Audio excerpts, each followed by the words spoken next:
All right, everybody, welcome back to Versus Live. My name's Corey Baumeister. I'm Ross Merriam. All right, and we are playing a little bit of Modern here, but before we get into that, don't forget we are brought to you by Star City Games and Carnox Chairs. If you want to be as comfy and as cool as us, head over to carnox.com/SCG. You'll get an affiliate link, get 10% off on one of those chairs.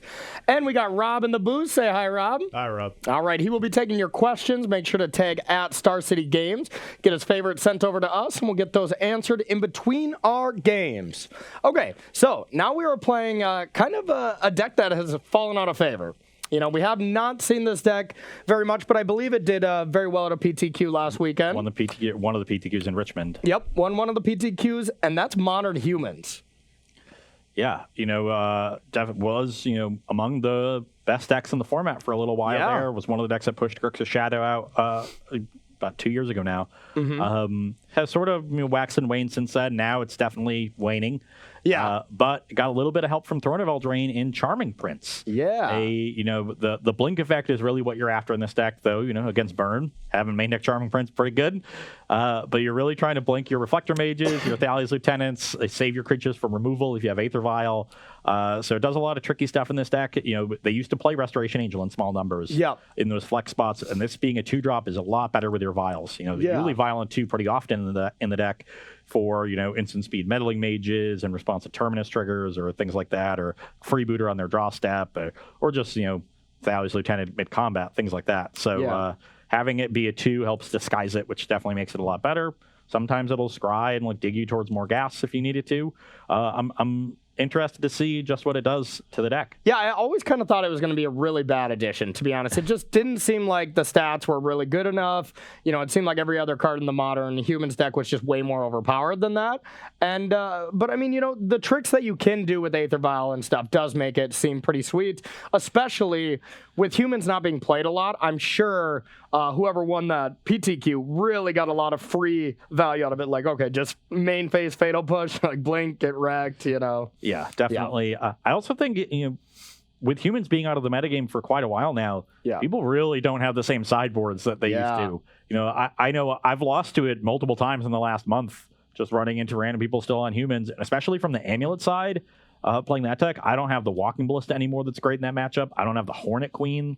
They do have Deputy to clean up the tokens now. I only have one EE, so those are seems second a lot board. tougher from Amulet. That matchup is actively very tough now. So with it being so ignored, it could be in a good spot. Yeah, and I think one reason that it kind of got pushed out here when Modern Horizon came out is Wrenn and 6. Jund really got a resurgence, and everyone wanted to play the Wrenn and 6. We're not really seeing as much of those anymore, so that really makes sense why we're seeing an uptick in this. And there's no Phoenix playing Gut Shot anymore. There's really nothing that really punishes the Humans deck, so it makes sense that it's having a comeback here. Yeah, definitely an under the radar deck for this weekend, and we are going to be pitting it against a graveyard deck. We had a question about that in the first match, but I am playing Crabvine. This was the deck that we noted as what we think is the best graveyard deck. Yeah, I think the deck's fine. It's a little inconsistent. So hopefully we'll get to see. I'm hoping we get to see one medium draw where we get to play a real game of Magic. Yeah. One draw where I just obliterate you. Yeah. And one draw where I do absolutely nothing. Yes. Because because that's kind of the experience we've had in just testing. I mean, there's just games where you're just wow, how can we play any other deck but this deck? And then you're just oh my God, I've had better draft decks. I lost to this deck. It was Kane Reinhardt in Indianapolis playing Amulet. And we go to game 3. I'm on the play. And my hand is able to produce Engineered Explosive Zone 2 on turn 2. So I can deal with a turn 2 Damping Sphere. Yep. And I have enough mana where I can pop the EE and still Titan on turn 3. With an Amulet, give it haste, bog them. There's no coming back from that their side. Yeah. Kane's turn 2 put 19 power into play, Creeping Chilled me, and Stain the Minded my Titans. Wow. On turn 2. Wow. Turn 1 Crab, turn 2 Crab, fetch land, mill 12. Play a Gravecrawler from my hand, trigger 2 Vengevines, tap and get 2 Narcomoebas. Tap those 5, convoke Stain the Mind from hand. Jesus. End a turn, get 2 Prized Amalgams. Yeah, that's unreal. Because, I mean, in the past, Amulet has dominated Dredge. It used to just be a buy. You have a Bajuka Bog, so eventually you just win, but... The matchup is definitely still good from the Amulet side. Yeah. But that's, this deck is capable of draws that even if the matchup is bad, you crush them. It has that really high end... I think it has among the most powerful draws in the format. Okay. Well, let's test it out. I'm very curious to see how it works. So don't forget, get your question in by tagging Rob here at Star City Games, and we'll get those answered in between. But I'm going to be on the play since you kind of handedly obliterated me there. That was a bit of a beating. It was, as the kids say, amulet. Is that what they say? Please never say that ever again, Ross. My dude says that whenever I play Amulet, and it's the most annoying thing to me. Yeah. Okay, we're going to keep. The main question is what we're going to play turn 1 here. I mean, you good? Yeah. Okay. I mean, I think it just always has to be Vile here. We do have some consideration for something else, but yeah, we're just going to go. We're going to name humans, believe it or not, and then get a Vile and pass to you. It's very rare the turns where you do not start with Vile. Yeah. Okay, I'm going to shock to 18 and play a Stitcher Supplier. All right. Here we go. Dredge 3 or Mill 3, get an Archimeeba. Oh, I love the Secret Keepers. Pass the turn. All right, one of these. Yeah, there's some controversy, or not controversy, but divide over whether to play Secret Keeper or Memory Sluice. Okay. Secret Keeper gives you an extra creature that sometimes you can cast to trigger Vengevine. Yep. Memory Sluice, sometimes you get to Conspire and mill 8. And it's just more, yeah. Yeah. So. Yeah, and unfortunately, it's not a... Or never mind. I was just having Hogak flashbacks. I was like, you can't use Hogak to do it, though, so that's not great. But yeah, not the same deck. All right, so we are going to just get a... Thraben, and we'll pass to you. Okay. Oh, we did it. We did it. Beautiful. Okay, so now that we indeed did it, how do I want to play this? I think I will play another Stitcher Supplier. Okay. And that will mill 3 more cards. Oh, and we hit a Vengevine. That's exactly what I wanted. Oh, lovely. I'll play a Bloodstained Mire. We're going to go to 15 and get a Watery Grave. And cast... Now, because we hit the Vengevine, we'll cast Carrion Feeder. Okay. That will trigger the Vengevine. Brutal. And I will attack 4 or 5 in the air. Or 5 total. 1 in the I air. was like, Vengevine flies these days? Okay. Yeah, it's a fly. All right, I'll take it. I'll go to 15 as well. So 15 all, and then I'll pass the turn. All right. End step. Flash this in. Yep. That was a pretty terrible draw right there. Oops, sorry. This is up to 2. All right, we'll play this. Yuck. We'll go with a Noble. And this is going to be tricky from here. Let's get... I just don't want you to block with Stitchers, but I mean, you can just sacrifice them at any point, so it doesn't matter too much. We're just going to attack for 2.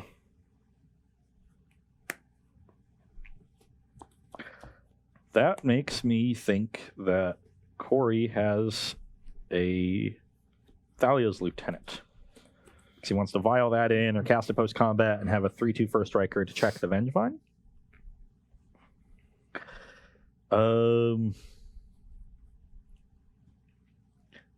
So I think I'm pretty likely to just mill these cards anyway. So yeah, I'll block and sacrifice. Okay. 3 cards for you. Okay, 3 bricks. And pass to you.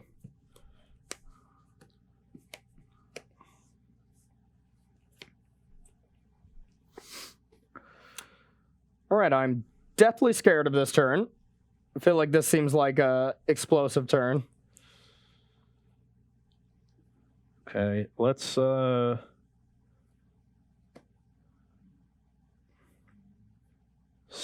this is a 2. So even if you try to block this, I can sack enough things to do it. Do I want to run into a freebooter with this Narcomoeba? Get freebooted. This is getting sacked this turn anyway. Yeah, let's just attack with these 3. Okay, we're gonna flash this in. You correctly assess the attack. All right, we'll put some counters on all this, and then we'll block this to this and this. Okay. 4 damage. I will sack them both to the Carrying Feeder. All right. So we'll mill 3, and then you'll take 4. Yep. I'm going to be at 11. Mill 3. Just 3. Yep. Yep. So you're at 11. Okay. This is getting scary now, and that's one of the issues playing these graveyard decks against humans. Like, they're pretty good at getting a big battlefield going. Yeah, definitely. I do, however, have Gravecrawler, sack it to here, recast from the graveyard, because this is a zombie, return the Vengevine. Yep. And I will pass the turn. All right. Not as scary as we thought here. Now, I think we'll tick up. Okay. We are going to start by sacrificing. Draw a card.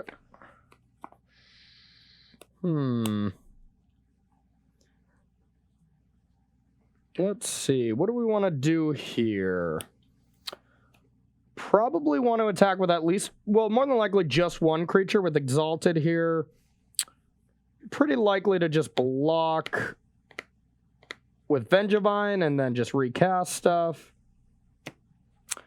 But we're going to... Yeah, let's actually get... Okay, can this die? 1, 2... Yeah, we kind of do have to attack with this. We'll attack with Thraben here. Attack for 5.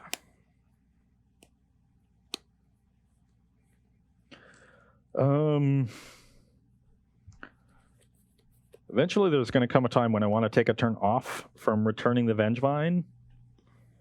I think I can try to do that now and just throw away the Arcaneba to do it. So we'll block and sack. Okay. Second main, I'm going to Charming Prince. Blink this out. Yep. Comes back. Trigger. Comes back to the end step. End step. Yeah, and then I'm done. So. Okay. Then pass to you. So now you have... Charming Prince was kind of sweet there. Yep. Oh, that was not a good draw. So we have a 3/3, some 2/3s, and a 1/1. So that's 2, 4, 7, 8 power. Mm-hmm. Potentially more if you have a 3-mana card in your hand. Yep. Gonna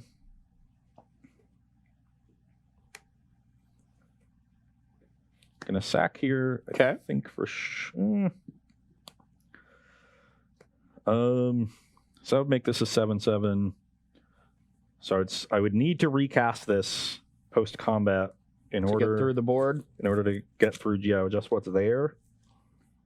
Which I kind of think I need to do.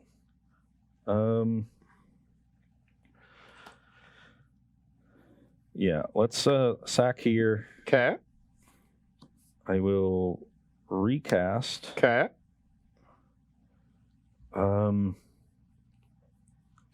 Now I'm in an awkward spot where... Actually, let's think. If I do that, I can't trade away the Carrion Feeder, or then I lose the ability to keep recurring this Vengevine. So it's a risky line to even attack this turn. So maybe I'm supposed to, again, take this turn off and try to generate a bigger graveyard. Because what is your attack on the... I guess I only have one blocker. See, I'm at 15, 4, 7, 8, plus maybe more. That's a big attack. Yeah, they're coming in. Yeah, the whole point of you, like basically half your deck not blocking is a little bit of a problem. Yeah, and I hit a few bricks on the dredge, but the real thing has been this Thalia has been really awkward. Yeah, kept a one-lander and stuck on 2. I was going to say Thalia did not seem very good right now, but it's doing some work behind the scenes, huh? Thalia is one of those cards that does its work behind the scenes. Yeah, so yeah. You don't see the spells they can't I got to side this thing out. It did nothing. Yeah, I think I have to just do this line. So let's sack and recast, and then I guess hope for the best. Okay.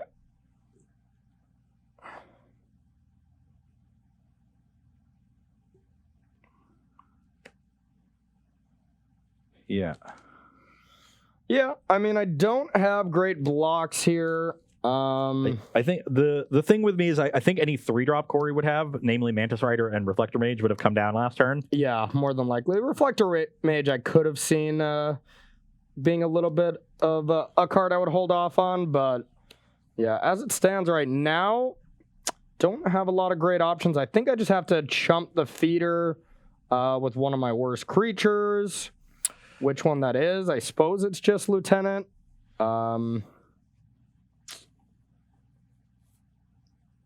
Although that does grow. Yeah, we'll just block here.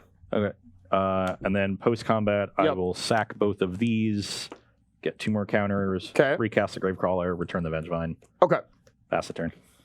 All right, so untap here. That was a good one. That was a good one. I imagine it costs 3 mana. All right, well, we're going to get in there. And I could see leaving back Thraben now because this still attacks for 5, which can't be blocked. Yeah, we'll do that. A charming attacker coming at you.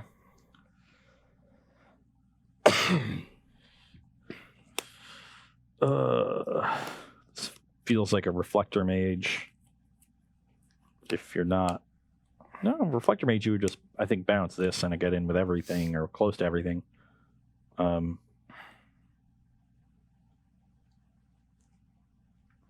Right, the exists would be 4, 6, 8, 11. Yeah, you'd have the Reflector Mage back to block still. So I don't think it's Reflector Mage. It could be Meddling Mage. That would be a good one. Corey just names Gravecrawler, and I lose the ability to loop the Vengevine.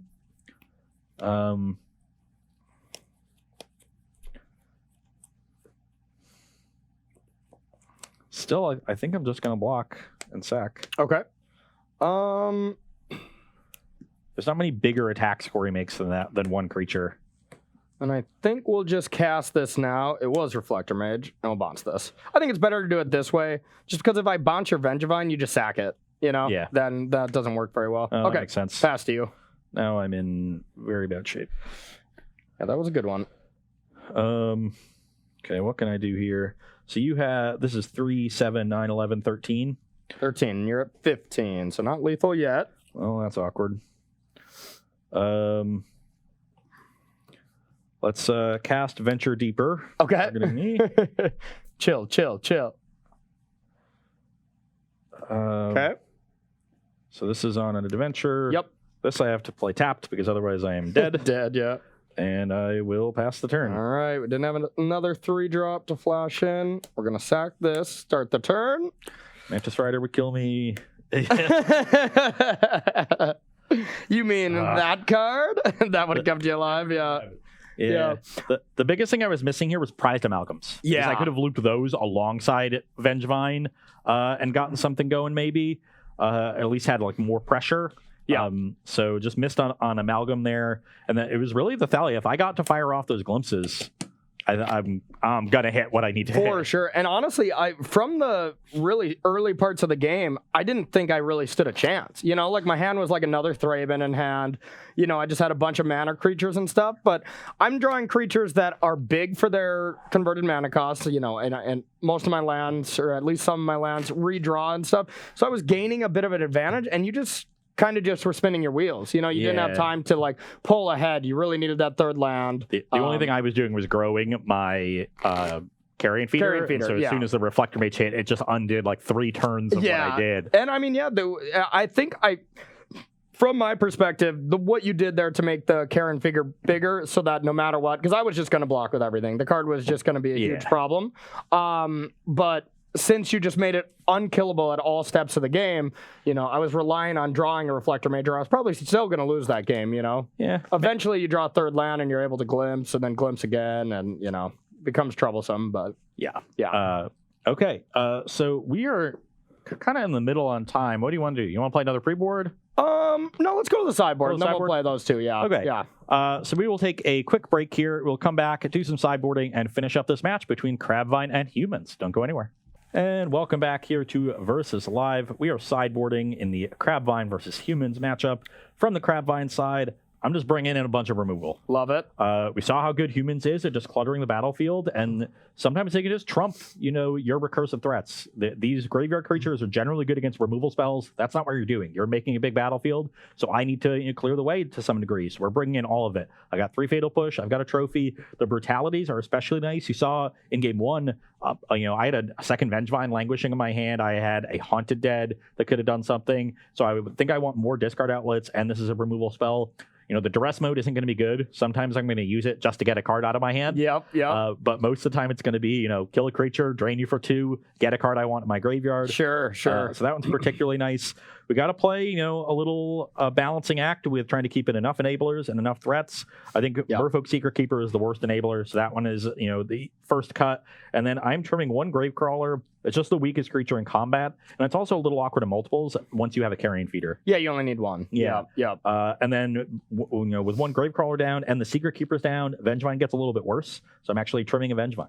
Sure. Yeah, I'd be interested on that or Prized Amalgam. Which ones? I think it's pretty close. It's close. I think Amalgam's just easier to return. Yeah, that seems reasonable. Configuration. Yeah, I mean, that's what it was always with Hogak in Modern. Like, you just really wanted to just kind of spread out the stuff you took out. There's usually 1 clear card that's bad, but then it's just like a little bit of one of everything, because your deck does not function if you take out all of something. If you take out all your grave crawlers, like, your deck's bad. Did the same thing with Dredge. Yep. Okay, so from my end, I'm bringing in 1 Plague Engineer. Naming zombies to kind of shut this down is quite strong. You can name whatever a Narcomoeba is. Who knows? Illusion. Okay. And then Auriok Champion. When you're just bringing stuff back repeatedly, it's going to buy me a lot of time, as well as I could just block a giant Carrion Feeder, dodging all this. I actually think the card is quite strong. It was just an all-star against Dredge. Yeah, also couldn't get conflagrated in that matchup. And there is games where we race, and if I just and I just lose to chill. With Auriok Champion, it's pretty tough to do that. So it gets a lot better there. Eventually, you also just lieutenant them, and they get big. You start just cracking in. Exactly. If you ever get this bigger than Vengevine, there is nothing that's taking this card down in your deck.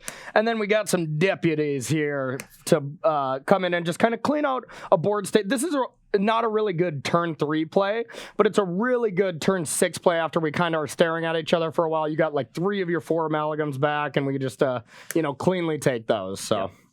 Yeah, and then we're taking out Freebooters. I think this is probably the worst card in this matchup. Militia Boogler is pretty bad as well. You just don't really have time, And then we're leaving in 1 Prince. It was actually quite good in the last game. I'm still just skeptic of the card in general, so maybe I'm a little hasty to jump this card out of my deck, but it just feels like a not quite strong enough to be a Modern card to me personally. But obviously it just took down a PTQ, so it's got some charm to Chat's it. loving your pronunciation there, by the way. Yeah, did I nail what is Militia? Bugler. Okay. Bugles. The Boogles. Yeah. It's a small trumpet-like instrument. Yeah. He really hates it, doesn't he? Oh, he despises it. Yeah. When I won my PTQ with Humans, he took a video of me ripping Bugler in half because I didn't play any. Really? Yeah. Impressive. He bought them from a vendor booth to do it because they weren't in my deck. Impressive. Okay, let's take a couple questions, Rob, while we shuffle up for the second game. So first with Humans, now that you're playing Charming Prince, do you think Kessig Malcontents have a place in the deck again as something to blink and just deal direct damage? That's the 3/1, the red human, right? Seems a lot better. I kind of like it because I think that sort of go over the top and just end the game effect is valuable in this meta game. Yeah. And you have more synergies with it. I would play Malcontents. Yeah, I mean, but you can't just play 1, right? You'd really have to play a decent amount of them. No, just 1. You just play 1? I mean, you're not really searching. I mean, no, you just draw it and then you image it and then they're dead. All right, that's fair. I mean, if it's that good of an effect, you just want to play more, right? You just can't play that many 3s because you already Deputy is a really good one. You already have Reflector Mage. Yeah, you don't want to cut Manus Rider. It's just one of your best cards. So maybe you play 2. I don't know how many Buglers are on this list. 3. There were 2. 2. Yeah. Maybe you could play 2 Malcontents in that spot. Yeah, because that's where it would come. I can see that. The card doesn't seem overly powerful. Yeah, that's better when people are more interacting with you. It's a nice one in board stalls, but Malcontents just ends games. Yeah. Okay, that's nice. Good suggestion, chat. Let's get one more question, Rob. All right. So going to the ban list for Modern, okay. Saw Stoneforge Mystic unbanned a while ago. Things have kind of settled out. Do you think there need to be any changes to that? To the ban list? To the ban list. You think it needs to be any cards to be banned? I'm not a big ban fan in general. You know, like right now, the format is still fine. You know, Modern is getting dominated a little bit by Simic Wurza, you know, so maybe you could have some argument for Oko, or just, you know, Urza's just been kind of taken over since Hogak left. There's some thought to that, but I am... Mox Opal, something in that realm. Yeah, or Mox Opal. That's probably better. But to be honest, I just think for now, we stay the same. I mean, I don't think anything is egregiously overpowered right now. The format's still healthy. I play a Modern tournament. I play against like one deck 2 times. Otherwise, I just play against every deck. You know, I still think the format's really good. Yeah. I'm with you there. I don't think we absolutely need something, but that's on the watch list. Yeah, Mox Opal is probably bigger than Urza and Oko, just because it makes that deck worse anyways. And Mox is just egregious. Yeah. Okay. All right. So you are going to be on the play. And I have my most important card, so I'm going to keep. This one is just way too risky, I think, here. If we were to ever lose this Noble Hierarchy, our hand just is dead, so that's probably not good enough. Yeah, that's not If that was a vial, honestly, maybe. You know, that's probably a lot more reasonable, but yeah. We could take one more question while Corey is shuffling. If you got one, Rob. So is it Phoenixes seem to kind of dip down in Pioneer? What do you think about that deck as a choice for this weekend? I think that deck is not very good. I was never impressed with it, even when people were playing a bit more of it. We tried it twice. I think the card Thing in the Ice is good. Yeah. But the enablers around it are quite bad, and there's enough answers for Thing in the Ice. People are starting to play Lightning Axe and Fatal Push and answers to big green creatures. So I'm not a big fan of it. I actually think if you want to go something similar, the Is It a Merge deck is kind of intriguing. That took second in the challenge, and Jeff Hoagland has been championing.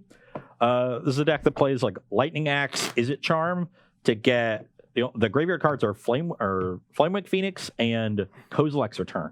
So when it emerges Elder Deep Fiend, you get to trigger Kozilek's Return. That's a big go game. Off, yeah. That's better than Thing in the Ice bouncing everything. Yeah. And you have the 5/6 to turn the corner immediately. So that deck is intriguing to me, and I think plays a somewhat similar game plan to Is It Phoenix, where you're a little bit interactive early, and then you have this big synergistic effect that turns the corner really quickly. So that's where I would look. I haven't been a fan of Is It Phoenix. Yeah, makes sense to me. Okay, we're going to try this one. Now, what to put back? If we take a look at my hand, I think it's a combination of these 3. And I think I would rather have one of these since I don't have many of them in my deck. So we're going to put these 2 to the bottom. Not a good hand, though. Definitely not a good hand. Got to keep on 5, but... I will go to 17 and cast a Hedron Crab. All right. Done? You pass the turn. All right. We will go with Human and Champion. Champion of the Parish. Pass to you. Otherwise known as Brian Basoko. Oh, yeah? He's won 2 opens with Humans, and he's from Louisiana, which is technically a parish. Okay. Perfect. I'd like to be coined as a specific Magic card. You gotta put in some work for that. Yep. Okay. Well, I have a second Hedron Crab, which is really good. Our draw is abysmal, and your draw is looking quite nice. Mill 6 cards. Okay. Oh, no. Oh, no. I'm pretty sure I'm supposed to fetch with the triggers on the stack, but I got lazy, and I'm getting very punished. Why, do you not have a target? I think I have a few more, but what I'm going to run out. Wow. So I'm at 20, and you're at 17. Yep. I'm going to go to 19. 6 more Magic cards. Coming down. So I have another Swamp. I have another Watery Grave. I have a second Watery Grave. There's only the 2 Overgrown Tombs, though, so I don't think there's any point in getting more Overgrown Tombs because I can't cast Vengevine at this point anyway. Yep. So let's get a second Watery Grave. Okay. I have 3. Put it into play tapped? Yeah, I don't have anything to do with it. Okay. I would like to mill, maybe hit some Narcomoebas and Amalgams. I would not like that. There's the Swamp. Still, that's a lot of lands. That's a lot of nothing. You're up. We're not doing much over here either, though. So we're going to go with an image, copy this. Get 2 counters on it. What's up? Yeah, get two counters on it. Only 1 counter, right? Oh, yeah, because it's champion. It's not Valley's Lieutenant. No, My bad. no problem. We'll get that. 17 all. Pass to you. Um. So you got a Vengevine that can come back, play a little defense. Okay. I have one more fetchable land in my deck. Okay. I'll put these triggers on the stack. And Yeah, crack this smart, fetch. smart. So you get 12 cards. I am going to shock, so I'm going to go to 14. Okay. And I'll mill another 12 cards. It's going to be hard to get 12 bricks here. It will indeed. If it can happen, though, I'm sure it'll happen on Versus Live. Let's hope so. Let's hope so. Why you gotta do me like that, Rob? Okay. 1, 2, 3, 4, 5, 6, 7, 8, 9, 10, 11, 12. Those were not bricks. 2 Narcomoeba triggers. Yep. No more creeping chills. But Nope. But one we got amalgam here. Amalgam's going to be coming back. And I will I'm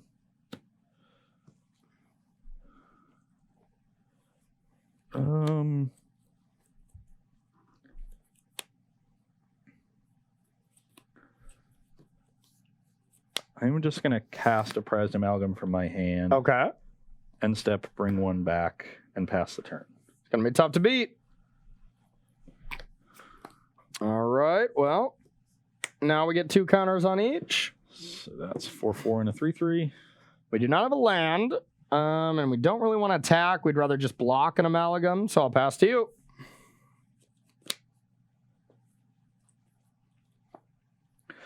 Awkward. Hopefully you're done milling, since you don't have any lands left. Oh, I do have multiple Overgrown Tombs. I must have missed one when I was looking.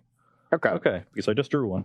Okay. So I will go to 12 and mill myself for 6. 6 magic cards coming down. That's 6 bricks. I feel like I'm still I have a lot left in my deck, right? Yeah, I think 3, you do. 6, 9, 12. I only have 15 cards left. Well, we have a game plan. The mill. So because of that, I am going to cast Gravecrawler. Okay. Cast prized amalgam, I guess. Okay. Return some Vengevines. Scary. And the amalgams don't really attack well on the ground, right? Well, so let's see what happens if this is my attack. I think that's easy. Do you just take the rest of it and go to 4? That would actually be scary, right? Because I'd be at 12. If you have Reflector Mage for this, this is 4, 7, 8. That's only an 11-point attack. And Mantis Rider, I would just get to block still. And So you I- still have these. Oh, yeah, and these can block too. Yeah. Yeah, so I'm not scared of the crackback. I think putting you to 4 The crab back. Yeah, I think putting you to 4 is perfectly fine. So yeah, let's just attack with everything I can. Yeah. Think I want to try to soak up kind of the max damage without putting myself in a really bad position. So we're going to block one of these to the Vengevine and eat that. So that brings you to 8. Yes. Taking So Go to 8 to 12. Yep. Pass Okay. the turn. All right. Really needed a land. That was not it. I don't even know if this keeps us alive. We're going to go with the Meddling Mage. What do we name? I guess we name Gravecrawler, even though you don't really have it in the graveyard. All 3 pushes are in the graveyard. Yeah, let's name a Gravecrawler. Okay. We'll get a counter on this, and pass to you. Might just be So- pretty close to dead here. Depend if you can get some creatures going, I'm just going to be dead. Our hand was pretty dang good, but we really needed a land. Okay, let's play a land tap and mill myself for 6. Okay.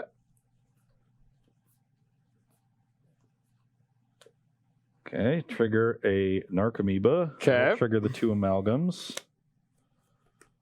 Yep. Can't cast the Gravecrawler.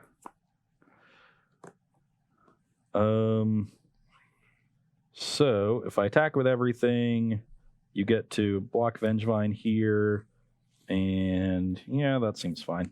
Attack with everything. All right. We're gonna block Vengevine. Now you have Gravecrawler.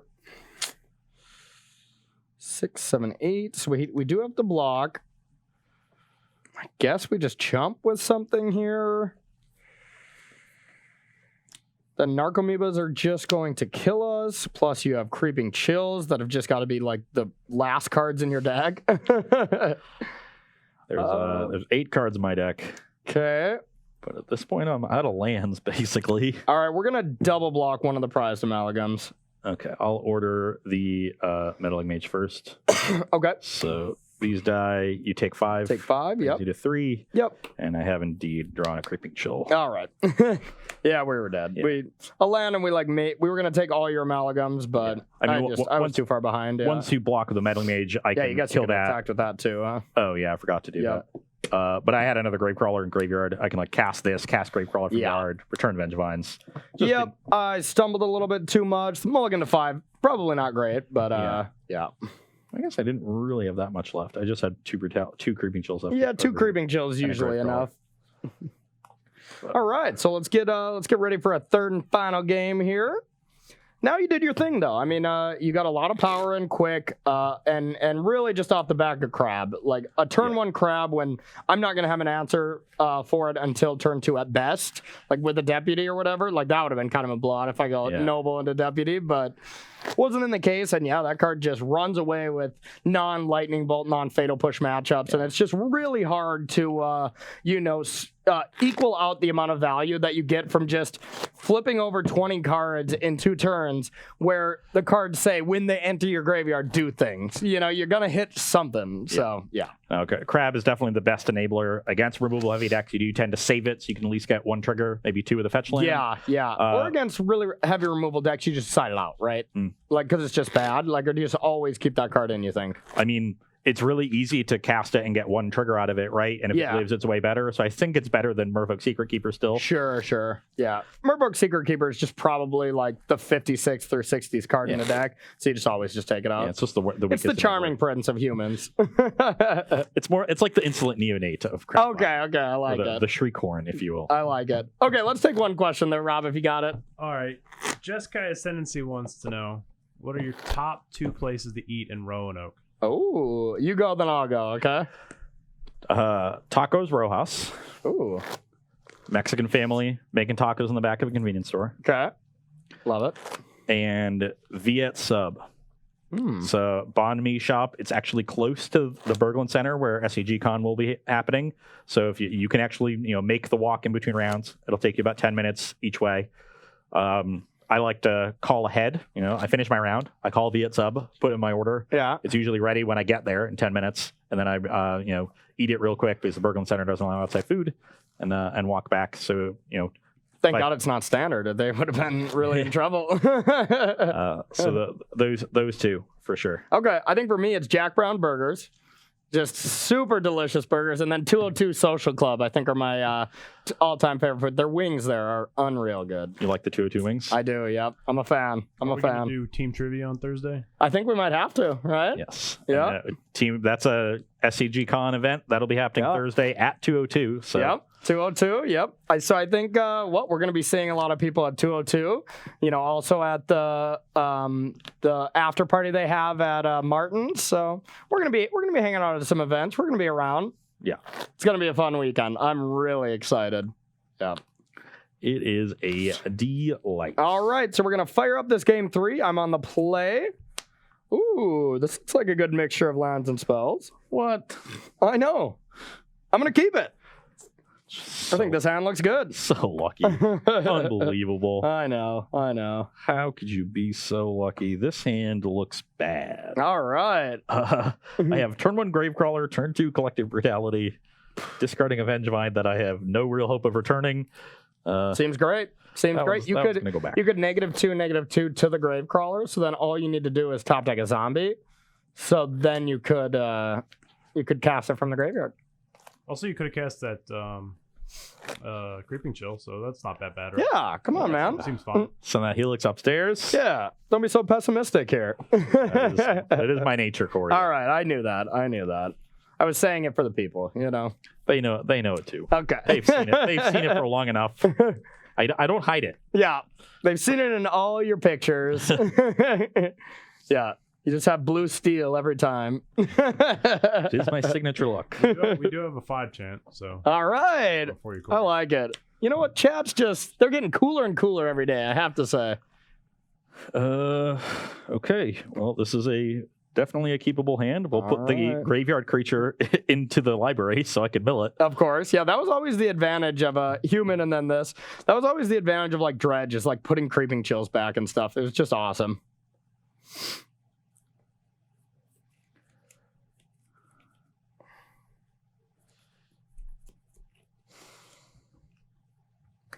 You can go. Alrighty, 1. Okay, we are going to flash this in. Yep. We're going to do that during our upkeep, just to be safe, okay? Sure. And then Thraben, get a counter here, pass to you. Try to slow you down here. A little punished. I'll take 2, go to 18. Okay. And I will push the Thalia. Okay, yep. Wanted to get Charming Prince to pass the turn. Yep, that's fair. Okay, oops, this is at 2. We're going to go with humans. And now we'll flash this in. Champion, trigger, Mantis Rider, trigger, You're 21. 21, and get in there for 7. I'm at 11. Your turn. That's a good old human draw right there. That is what we wanted. Uh-oh. So I am going to... Now your mana's unlocked, so this could be very scary, of course.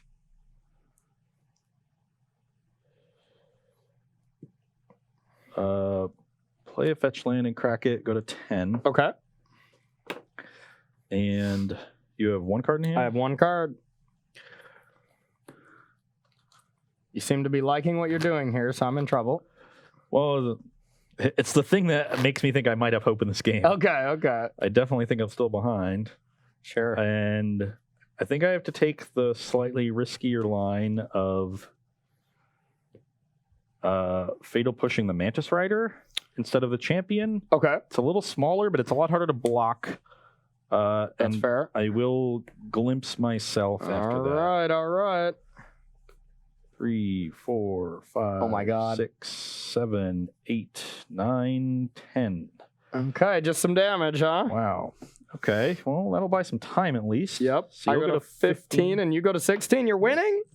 You can go. All right. We're going to leave this Aether Vial on 2 here. Ooh, that was pretty good. Okay, so we're going to flash this in. Gain a life. You're at 16. Yep.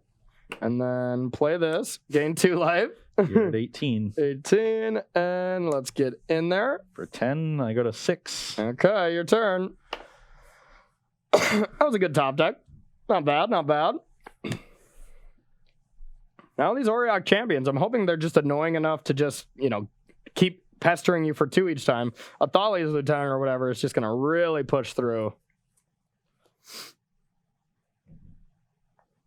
I think I have to take the risk. Okay. I'll glimpse myself again. All right. I really like the deck that plays Glimpse in Modern now just does it to yourself instead of your... Yeah. Just how the card was intended, right? Exactly. And that'll do it. I just hit another Creeping Chill again and an Amalgam, so you're going to go to 20. You're going to go to 15. And you go to 9? 9. And And you don't have anything for this. Yeah, I have a card that can't block. That's the problem is even when you bring stuff back, like you needed a lot of Vengevines and to cast 2 creatures, which I don't think you could do. I think you were just dead no matter what. Like, a lot of your stuff comes back, but it comes back tapped. Or you can't block. You needed some Narcomoebas to be able to block, something like that. I definitely needed to hit Narcomoebas. I knew that, and just couldn't do it. I mean, I cast 2 Glimpses, and I hit 2 Gravecrawlers and an Amalgam for creatures in 20 cards. Feels like a little light, but that's the variance of the deck, right? Feels bad, man. So the awkward part in this game was my hand was 2 Shocklands, Glimpse, double Fatal Push, and like Carrion Feeder or something like that. Yeah. It was Carrion Feeder. And I could have played Shockland Go or Shockland Carrion Feeder after you played the Vial. Yeah. would have been better in that situation, I certainly wanted to save the Carrion Feeder to recur Vengevine. So I knew I wasn't playing Carrion Feeder. So now the question is, like, do I play Shockland Go or do I play Tapland? If you have Mantis Rider or Thalia, I get very punished. Yeah. Turns out you did have Thalia, but you also had Champion. So you would have exposed the Champion to the Fatal Push. Then I untap and push the Thalia like I did. And I saved myself some damage. This other Mantis Rider would have survived. I think I still would have died. Yeah. But ultimately it's better, but only if you have Champion. I think it's right to play it tapped, but like I think I just would have played Carrion Feeder, to be honest. You need creatures for Crabvine. Yeah, but I mean, like, the whole point is to get grave crawlers, and you only need one grave crawler then, essentially, when you have that, you know? Yeah, but like sometimes you cast it from your hand or whatever. I definitely I don't think you play Carrion Feeder. Really? But because it's also just not doing a lot. Like the 1/1 on the battlefield is just not going to... No, it's not doing it, but it's just using your mana efficiently. Because then, you glimpse on turn 2, and then if you hit one Carrion Feeder and some Vengevines, you get a little luckier than you did. Then maybe you could glimpse on turn 3 and play double Gravecrawler. Like, that sequence, I think, is pretty popular. Well, you can't glimpse on turn 3 and play double Gravecrawler. Or, 4 mana. Yeah, I'm sorry. Do something else and then just have 2 mana open, But... maybe not. The big thing is you just need to hit creatures that come back, and you need to do it quickly. You put me under a lot of pressure. That was a good hand. That was a great draw. Play. I just had a great draw. Stop at 3 lands, you know. Yeah. And you see, like, you don't really need hate to beat these graveyard decks. You just put them under a lot of pressure, and they're not as fast and as consistent as they used to be. And I think going back to what you were saying, like, if I just go, Thraben or Thalia, and then just have a Noble Hierarch or whatever. Yeah. You're taking 2 for nothing, and your life total really matters here. And even in that case, if I go Shockland Go, the jig is up. I have a Fatal Push. You're just going to play the Thalia and be like, okay, my champion has 1 less counter, but I waste your mana. Exactly. Yeah. So, it's not like you have a Thought Scour or anything. Yeah. Like, I know what you're playing. So there's no disguising it there. I agree. I think you did right. Okay, so we're a little ahead of schedule, but we're gonna just give ourselves a lot of time. Let's answer a question though before we get going over to the next match. Sure. We were talking about Stoneforge Mystic being unbanned before. So how do you feel its place in the format is right now? Like, where do you think it's stuck? Is it really good, or is it just kind of like... I think people have now forgot about it again. It's basically non-existent. Yeah, so. I don't see it anywhere. I think Kyle Bogamus top 16 or something, top 32 to open with a Jeskai Stoneblade deck. Yeah. Recently. I think he was even playing 3. I remember looking at his list and I was like, wow, we're even cutting on this card. Like, I think the mid-range decks have largely been pushed out by the power of Oko and Urza. Yeah, those Urza decks are mid-range decks, but they're ones that develop these synergies that are really, really powerful, and their threats are already really good, and they get to play Mox Opal. So other mid-range decks, even if their threats are good, they don't have the surrounding pieces the same way, to do the powerful things that the Urza decks are doing. Yeah. So until those decks are dealt with, either suppressed by, hate that specifically targets them, that isn't as good against the Juns and the Stoneblade decks of the world, or by a potential ban, these mid-range decks are not where I want to be. I do not want to be playing Jund or any sort of Stoneblade. Now, once those go away, then I think there's space for Stoneforge Mystic. But I thought those decks were good when Stoneforge was first unbanned. But Throne of Eldraine is what pushed them away. Yeah, and I will say Modern is a self-correcting format though, where I think Simic Wurza is a deck that's been at the top for one of the longer amounts of time as a Modern deck. Like, it just might be Cobblade or whatever. It really is that resilient and it's super strong. But most of the time, a deck gets really good, and then 2 weeks later, the format has corrected it to beat that. There's a new best deck, and it always kind of shifts, and it's usually a little slower and stuff. But right now, Simic Wurza definitely seems like it's staying at the top. But, there is a lot of hate popping up, a lot of collector roofs and stuff like that. Maybe Humans is going to pop up. Those hate cards just aren't that good. I know, that's the problem, is Oko really turns a lot of them just into Elks. And because of the launch of Pioneer, Modern has sort of been in a stasis. It hasn't been moving forward as much as it might otherwise, because we're focusing on this new format. So great, yeah. So that's another reason that I think we're going to see a lot of Simic Wurza this weekend, and I just don't. There's just no space for other mid-range decks. Yeah, you're just a worse version of that deck, even though you're a completely different deck. Yeah, you're just worse at doing all the things that mid-range decks do. Yeah, it's like, okay, you can play a Planeswalker that costs 3 mana. That's worse. If you're John, you can play Liliana or whatever. You can play the same kind of cards that control the battlefield, maybe some counter spells. but you don't have an infinite combo, strapped up with it, Or Mox. or Mox. Yeah. So it really is just kind of superior right now. Who knows? We got a couple ideas cooked up for the Invitational, but who knows if we can even beat it? We're gonna be getting into the lab here in the next few days to see if we can maybe cook it. Don't down, have a ton of time left in the lab, but we'll try. Hey. Try our best. Yes. Let's take one more. We got plenty of time. Yes. All right. So Ross, you were playing Is It in Soul in Pioneer for a while, and we had a question about the Teamer Battle Rage in the main deck. Do you feel like that's still a card you want to play in the deck, or is that something that you side out all the time and you think should be replaced with some other card? It is a card I side out quite a bit because, decks just get more interactive post-board, and Teamer Battle Rage is a worse card in those kinds of games.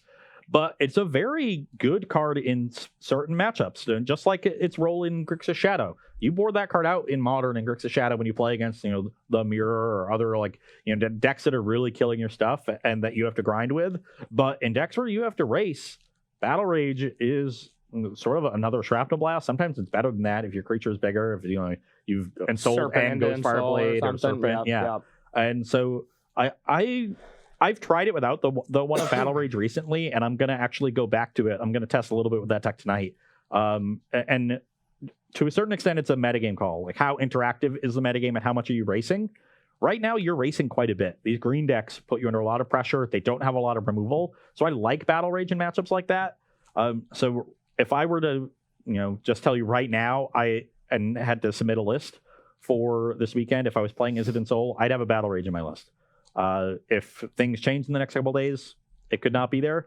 But right now, I like it, and that's because the format isn't that interactive. Yeah, and that's fair. And I mean, I have low experience with it. I played one league, trophied, no big deal. But I did immediately cut the Battle Rage just because I felt like I didn't want to overload on effects that didn't... If I drew too many of them, like if I had Shrapnel and Teamer Battle Rage in my opening hand, it almost felt like a mulligan, unless the rest of my hand is really good.